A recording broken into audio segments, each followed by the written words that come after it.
Kalo, berak esaten zuen bezala, zertarako behar ditut hankak, hegoak edukita egan egiteko.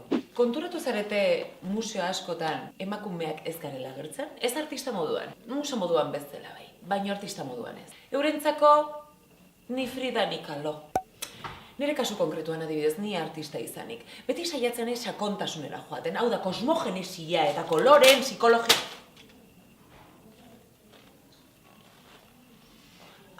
Erabiltzen.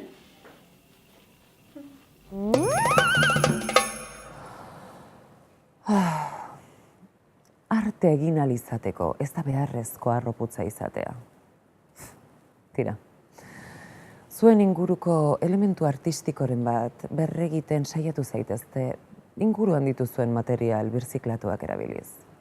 Zergatik egin berri duzuen hori, ondare kultural edo arte izan daiteke. Zein da arrazoia?